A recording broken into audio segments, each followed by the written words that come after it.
Hi, I'm Nicole, sitting in my nutrition kitchen, all ready and excited to chat with a guest nutritionist. Today we will be talking about polycystic ovary syndrome, or PCOS. I would like to introduce you to the PCOS nutritionist, Sanne. Sanne has a very holistic and non-diet approach to helping women with PCOS. Hi, Sanne, and thank you so much for joining me this morning.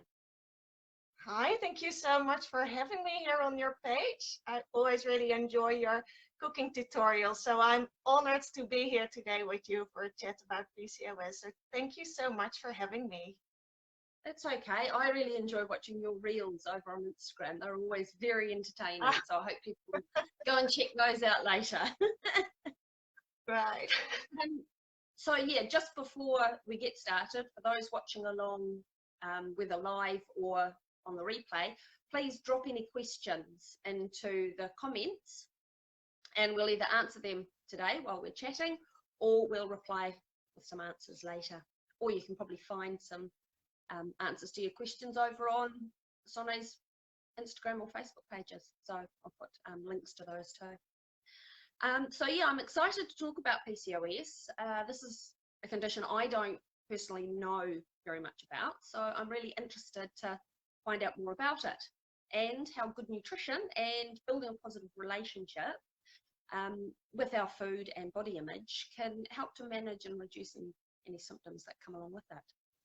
But before we jump into the nitty-gritty of all of that, Sanne, could you please tell us a little bit about yourself and why you chose PCOS nutrition as your specialty?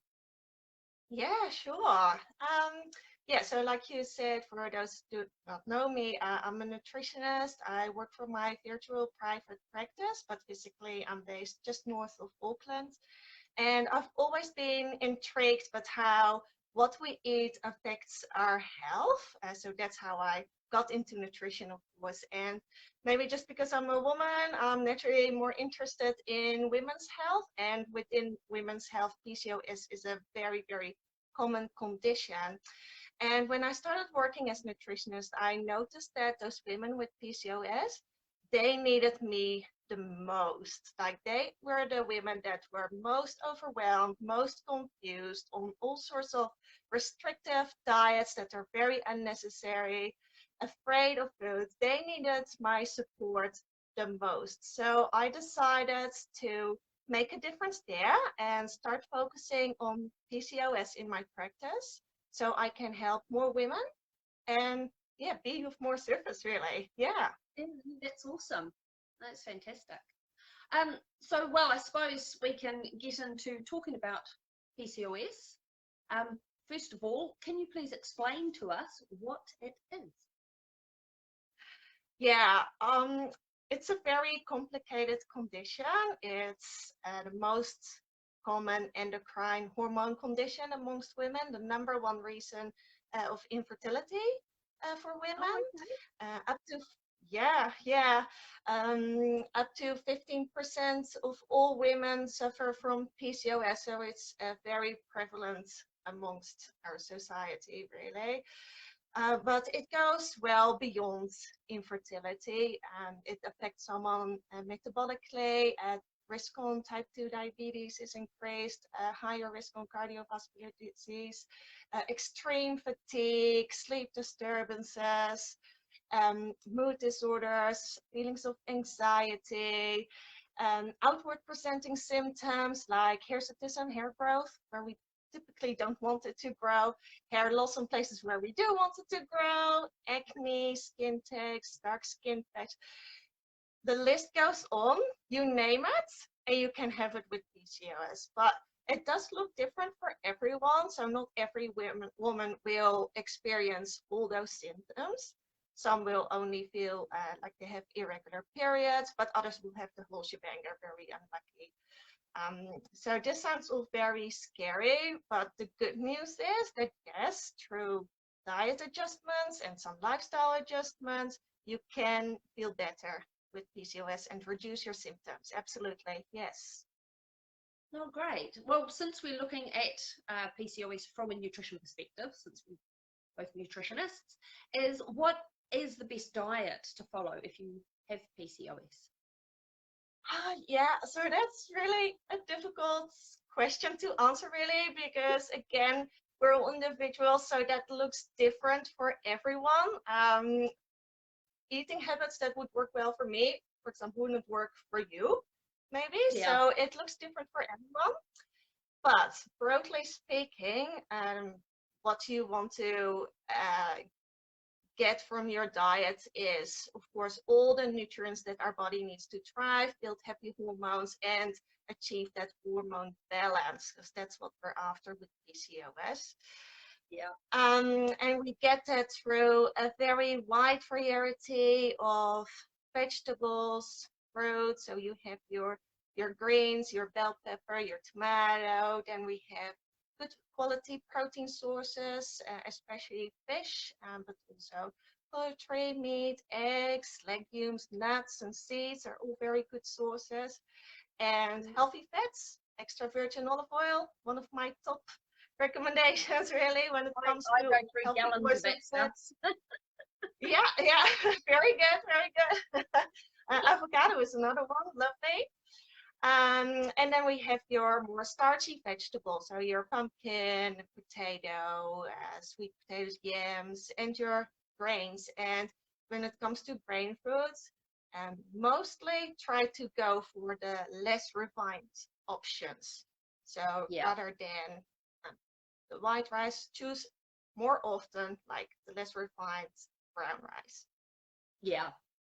Yeah, so you mentioned there those sort of starchy vegetables and the grains and things, and they're, you know, in that food group that often gets the bad press, the carbohydrates. You know, they, for some reason, carbohydrates seem to be picked as the cause of all evil when it comes to a health condition. Yeah. So, you know, you've said that that's often a question that, when we've spoken other times, that's a question you often get, is can you have carbohydrate-rich foods as part of a PCOS eating plan? Yeah, I know. What's up with those carbs? Hey, they come up all the time. I often get questions via the social media. Can I eat bread? Is rice okay? I'm confused. Can I have pasta? Because that's all those carbohydrate-rich foods. And yes, you can have them. You can eat anything that you desire. Yes, but you can make some smart choices, really, because where this question comes from is often because women suffer from high insulin levels or insulin resistance with PCOS. And those high insulin levels, the high insulin levels, that's often what worsen the symptoms. So that's what they're trying to avoid. So insulin levels rise in response to breaking down carbohydrate-rich foods. So it makes sense that women think, oh, I just have to cut the carb intake, right? Makes sense. Yeah. But the truth is we actually also need certain carbohydrates to manage our symptoms better. So cutting them out is going to be worse for your health than that it's beneficial, really.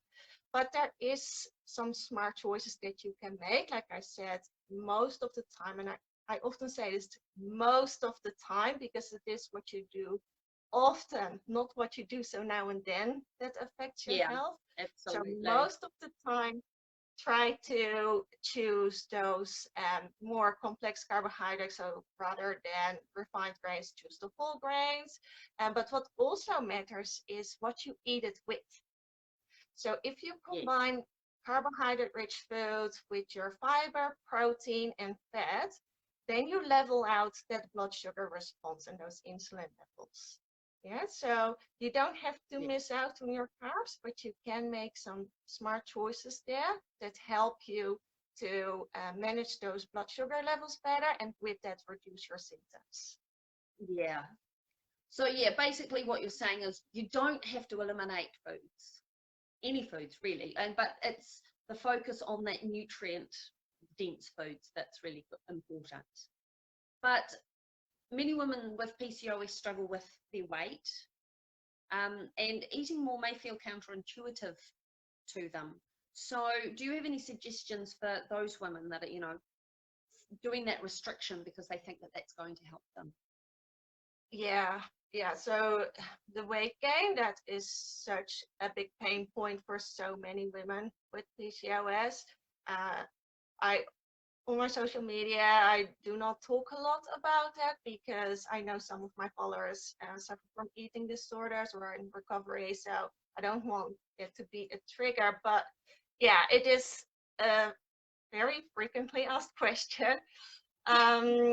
So if you struggle with the weight gain, I'd like to suggest that you do not focus just on losing weight, because the weight gain is more of a symptom than a cause for PCOS. Yeah. So rather than focusing on weight loss, try to focus on what is actually driving your symptoms. So what is driving your body to pack on some extra weight? Yeah. Right. And if you focus on what drives your symptoms in general as well, and you feel like you sleep better, you have more energy, etc., all those symptoms, your mood improves, less PMS symptoms, and you start to feel better, then your body starts to settle at a other weight as well. So your weight will follow automatically, really. Yeah. Yeah. So can you tell us a little bit more on what could be driving symptoms? Yeah. So again, start to sound like a broken record, but it looks different for everyone again. Yeah. But yeah, broadly speaking, there is three main drivers that influence the severity of your symptoms. That is high insulin levels of insulin resistance, what I just mentioned before, levels of inflammation, and levels of stress hormones circulating in your body. Yeah. Oh, okay. And they fuel each other as well. They're like bodies, they hype each other up. So it's most likely that you would have to address all those drivers to feel improvements. And so for some, that means look more at how can you balance out your meals, like what I talked about before. Make sure that it's all balanced, your colorful vegetables and your leafy greens, tomato, etc., bell pepper, whatever you want to eat in that section, protein, fats, and your carbohydrates, and get that in the right balance. For others, it may be working on gut imbalances. That's more your expertise, Nicole. You are expert in that. So for some, that may be the main issue. Others may benefit more from stress management techniques to reduce those stress hormones, and fueling their body adequately, because that's also a thing. Under eating, especially those women that are restricting themselves because they want to lose weight, under fueling your body and not getting in the right nutrients also raises your stress hormone. So that's again a reason why I say don't focus on weight loss, focus on what is driving those symptoms. But so most women, because it overlaps, they will have to look at multiple drivers. So look at the whole picture, what is going on in your body. Yeah, which is why they need to come along and see somebody like you, that you can sit down with them and work through, figure out what those drivers are, and then make a plan to address each one to help them. It's not as simple as just a Google and cutting out all white food or something. No, unfortunately not. No, because that would be easy. Then there would not be so many suffering from this. So it's very personal. Again, it looks different for everyone, and you can't translate one person's eating pattern or habits for someone else. But no, unfortunately, it doesn't work like that. It would be easy. That simple. Well, that was awesome, Sanne. Thank you so much for that. There was a lot of really fantastic information in there that you shared with us. So thank you so much for taking the time to come along and chat. But before we go, how can people get hold of you if they need more personalized management with their PCOS? Oh, yeah, sure. Well, I've got a Facebook page and an Instagram page. You can find me in both via the handle at PCOS.nutritionist. Yeah. I share lots of tips and information there, so you can just follow me along there for just general information and some motivation maybe. But if you want more structured support, personalized action plan, then read more on my website. That is PCOS.care. That's there. Right, I'll put those links in the description so that people can just click on those and come through and find you. Yeah. Great. So thank you. Thank you so much. Thanks again for taking your time, and thanks to everyone for watching. And I look forward to chatting with you again soon. So bye. Thank you so much. Have a nice You're weekend. welcome. Okay, you too. Bye.